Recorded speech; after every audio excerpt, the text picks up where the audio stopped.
the rest of the time and some extra. Okay. How's it going, guys? Which microphone am I on here? How about here? Well, yeah. I don't even know if I need a mic. All right. You guys, do I need to tell the story anymore? Guerin Emig, Tulsa World, been there since 04, covered OU till 16, saw the light, got out of Norman, right? No, I love Norman. Moved back to Tulsa.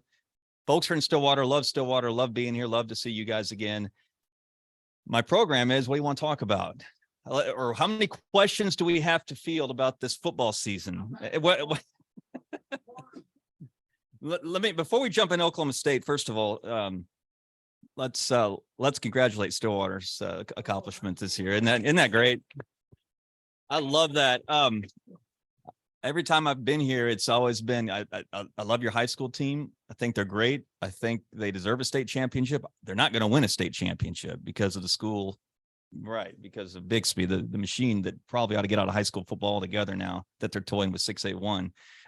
So it was a long time in coming. I still think that makes it worth celebrating all the more. So I hope everyone had a chance to catch their accomplishment, at least a game, if not the whole deal, the whole spiel. That was fantastic. Is Gage, how good's Gage? How good a quarterback is Gundy's current high school kid? Is he pretty good? Better. How's he compared to Gunner? Better. Not as. Basically, I was just curious. That was my question to you guys. So he's good. All right. So, yeah, it was an interesting football season, wasn't it? Gosh. It wasn't much fun writing about the Sooners. It turned out it wasn't much fun down the stretch writing about the Cowboys. It was never really that fun to write about TU. But Kevin Wilson, a guy who I know well from when he was with Bob Stoops for many years, has got that job. I like to see him succeed. I don't know if it's a tough job for anybody. TU is a tough job. We'll see how he does. Since this isn't Norman, I'm not going to spend any more time on the problems at Oklahoma. That could take the rest of the day. There are problems here we need to address. And instead of, again, me trying to tell you, I know everything, because I don't know even half, I don't know even a smidge of everything. I've got ideas, but I came here mostly to catch the room's feedback, answer any questions I could, and respond to any comments you have about this season and the Tulsa World's coverage of this season. Don't be afraid to pop up questions related to our coverage as well, because that's fair game as well. So let's do this in orderly fashion instead of having everyone shout. Yeah, raise your hand. I promise we'll get to everyone, and we'll diagnose what's going on here. Go ahead. Is your opinion the portal is going to be good for OSU or bad for OSU? Right now, it looks bad. Let's not give up. I would advise you to keep a score sheet at home. And I would say this of every, no, I would say this of every fan base of the country. You're going to be upset and pissed off for the first 6 weeks or so, because you're only going to see kids leave, but eventually you're going to see kids come in. And so what you have to figure out is, on the balance, how did it turn out? It's to lose a starting quarterback. That's a big blow. To lose your leading rusher, your leading tackler, Presley's kid brother. That's not great, but let's see what they do in terms of filling the holes. They've already picked off Justin Wright, who I know well. I know a little bit about, having again written about him for TU. He's a good player. I don't know if he's as athletic or talented as Mason Cobb, but Justin Wright's a good addition. He will help them. There will be other players that Gundy brings in to fill the holes. Are these sign of something deeper at OSU? I don't know that for sure. I think it's worth asking. Kind of wrote something along those lines this week. I think a lot of it's business. I think a lot of it is business. This is the way college football is being conducted nowadays. You have a lot of factors that go into decisions that are unrelated to whatever's going on in the program. Yes, there are opportunities elsewhere for either playing time or name, image, and likeness revenue. And there are still issues with coaches that Braylon Presley went public with this week, and that hasn't changed either. And so you're giving kids all sorts of reasons to leave, and they're more free to do so than ever. So that's why the portal is exploding. Yes, sir.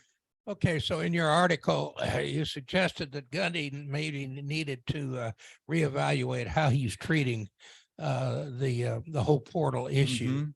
What suggestions do you have that he might address this in a positive way that's good for us? Sure.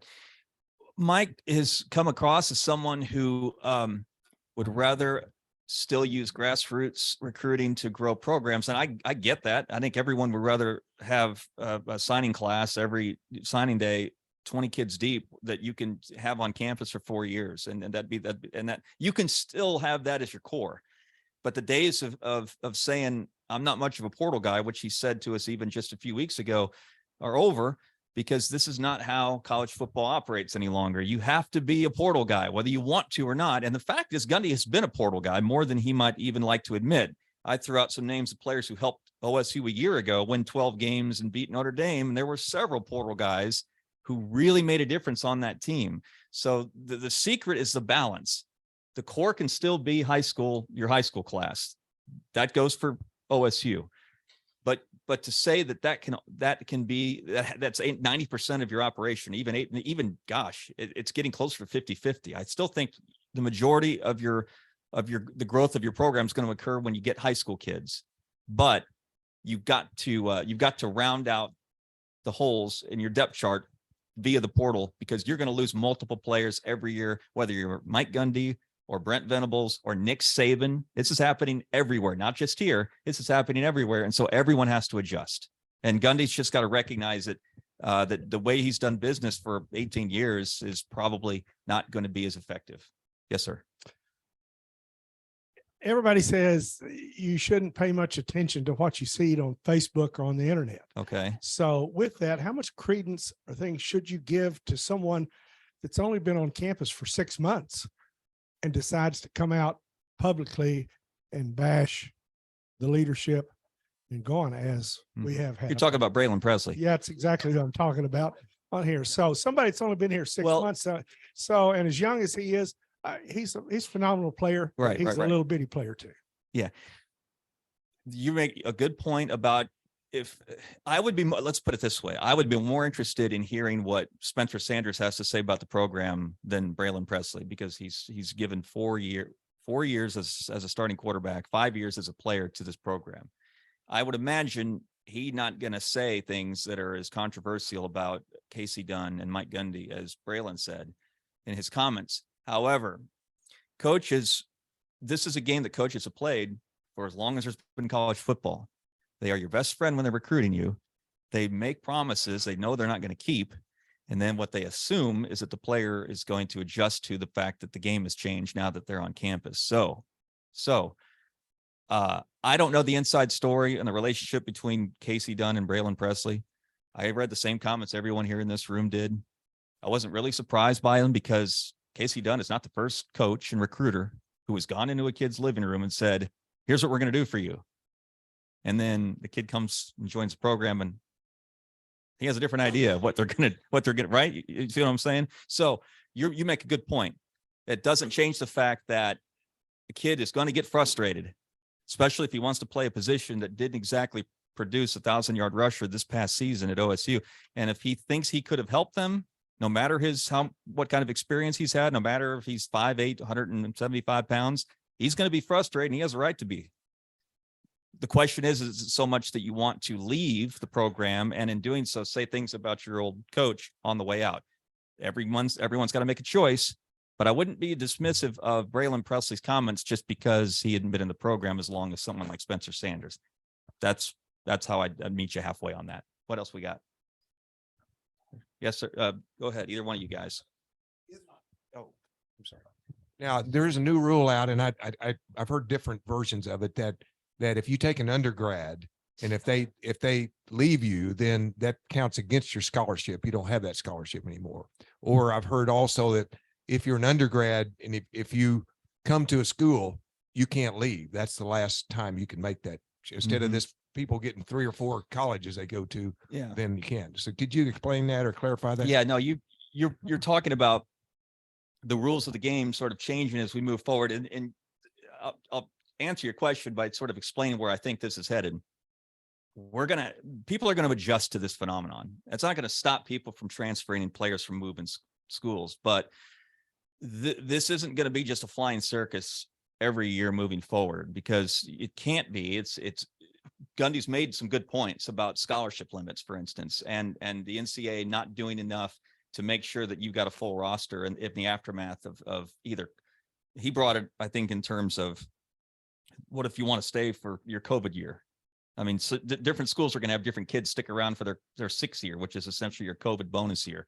But he was also talking in terms of the portal. So what the NCAA has to do, and we have to trust the NCAA to do this, and that's good luck with that, right? Yeah. But what they have to do is they have to put some guardrails, is one term for it, or restrictions in place to make this operable for everybody. And one of the first things they've done is they put a time, at least they put, well, you could only jump into the portal. Here are your dates. This is an open season all year long. All right. Therefore, college coaches can't tamper with you in the middle of your season. They can tamper with you. Here's the calendar. It's like the recruiting calendar. Now we have a portal calendar or transfer calendar. So that has to be established. The number of times kids can jump around has to be corrected, because there is still some confusion in terms of graduate transfers versus undergrads. There should be a difference in that. There should be a limit to the number of times a kid can jump around, so that this doesn't just go bonkers every year moving forward. I think the last time I was talking to you guys, we were talking about NIL, and I said it's going to be an adjustment. I don't blame anyone for not liking it, because all of a sudden we're getting closer to professional sports. You have to trust that people are going to adjust, the market's going to adjust, and we're going to figure out a way through this. I would say the same thing about the portal. There's no coming back.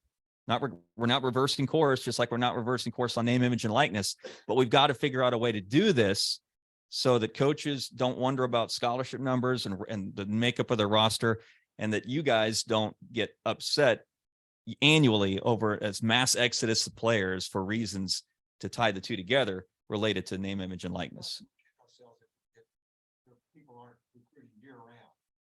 Yeah, no, they're sure. I mean, if coaches can't do it, players have friends and teammates who are in other schools.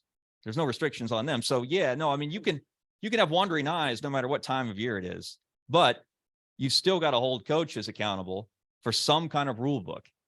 Yeah, Gundy calls it the wild, wild. He and a lot of other coaches call it the wild, wild west. Well, I get it. So what do we do to make it less just, prairie land and just open season and rein this in a little bit? And I think we will. With regard to the portal and name, image, and likeness, but it's going to be a rocky road getting there. So real quick, I heard that this time last year was like 620 athletes in the portal. Now there's over 3,000 headed to 4. Have you heard anything numbers like that? I haven't. I don't think the football number's that high, but they're going to be more this year than last.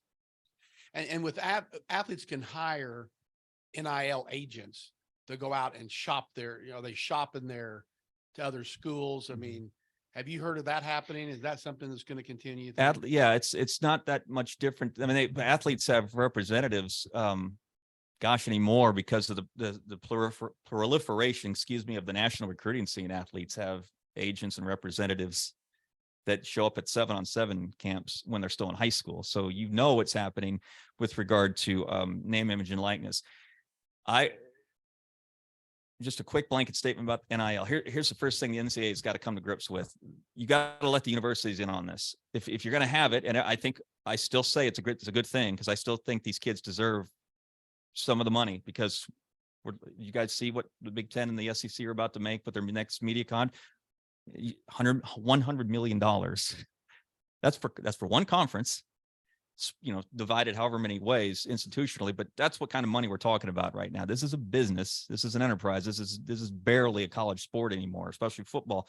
And so let's not pretend that it's, Oklahoma State University is simply on board for making sure these kids go to study hall.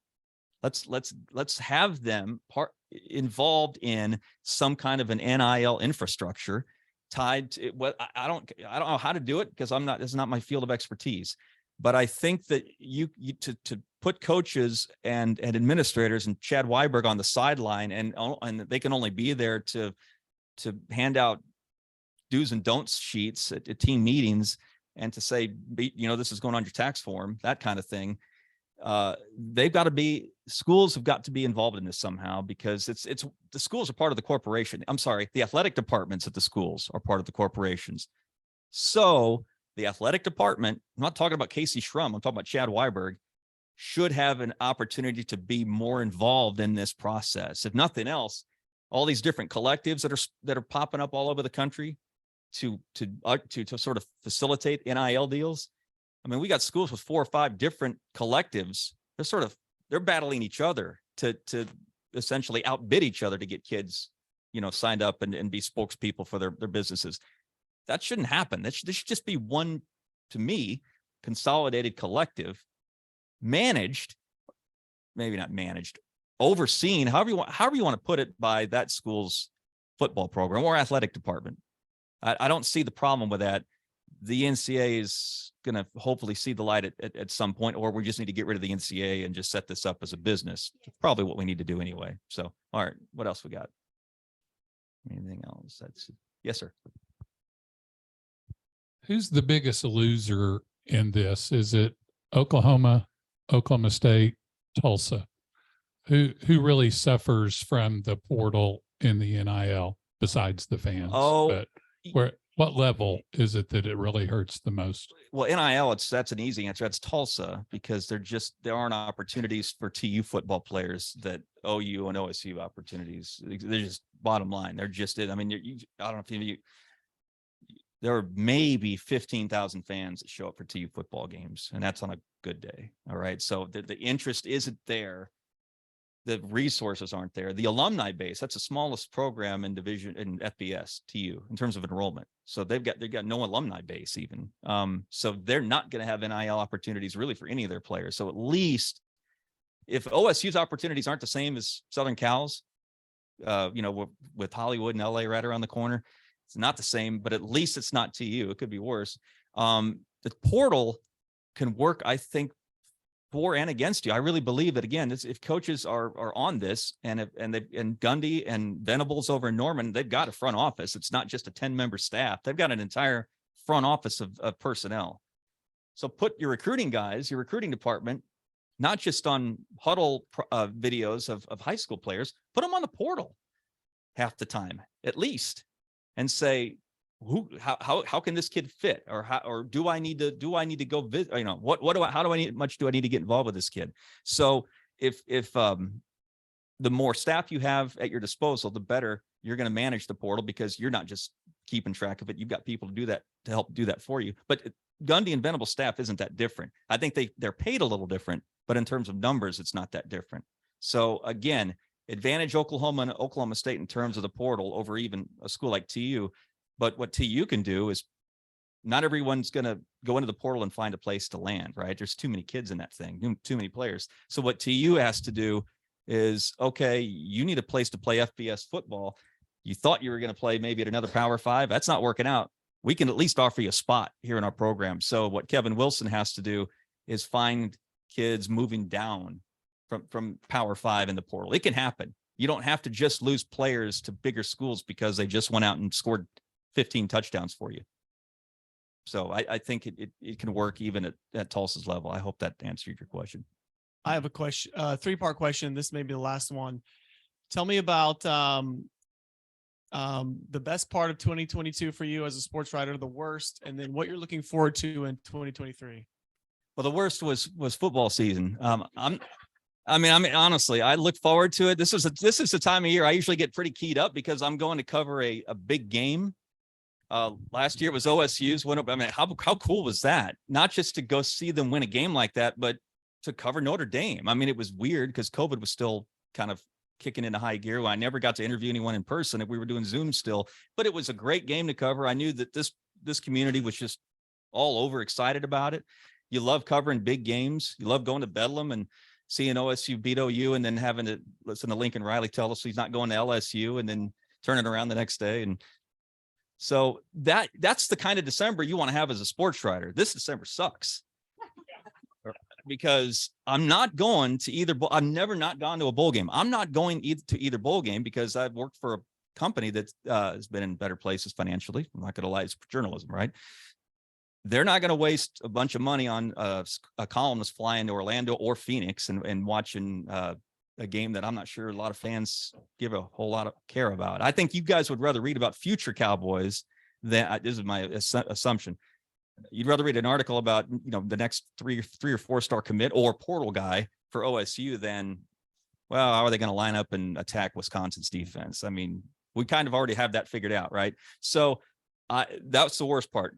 My favorite part of the season of the year was writing things off the beaten path. That's usually, but I'm going to say that every year. I like to tell stories or write pieces that get people to think a little bit, and I was able to do that still this past year. I just wrote one of my favorite columns that I don't know, you probably 10 of you read, and that may be too high a number in the room. I'm a soccer guy. I'm unapologetically huge into soccer. And I went over to One Oak Field, the baseball park downtown on Saturday, and watched the U.S. Match in the round of 16 at the World Cup. They lost. That was no good, but it was still really cool in 30-degree weather to go watch a soccer match at a baseball stadium with 200 other soccer fans in Tulsa, and cranked out a column based on that experience. So things that, if college football isn't doing it for me, what is? And so I had to find what is, and that was kind of cool. A simple answer about 2023 is surely it's going to get better. Surely I'm not going to have to write about whether OU is going to have a losing season next year. That all that does is depress people to read about what's going on in Norman right now. And I'd like to think, well, that doesn't help me.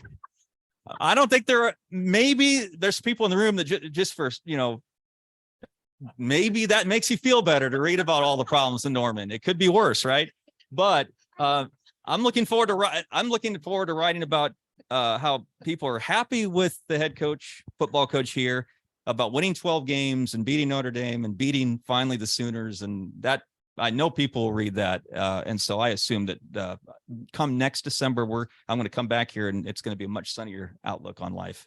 Let's put it that way. Okay. He's got a hand, and he's got a hand, and he's got a hand. Chris brought me here. We should probably. Yes, sir. After OU and Texas are gone, Yeah. it's 2026. Okay. And forward, what do you see for the future of the Big 12 and OSU? Beginning in 26. If you're asking me to warp to 2026, I think that by then it'll be essentially what Rick Dixon, the athletic director at Tulsa, has predicted for a year and a half or so, that we're headed toward NFL light.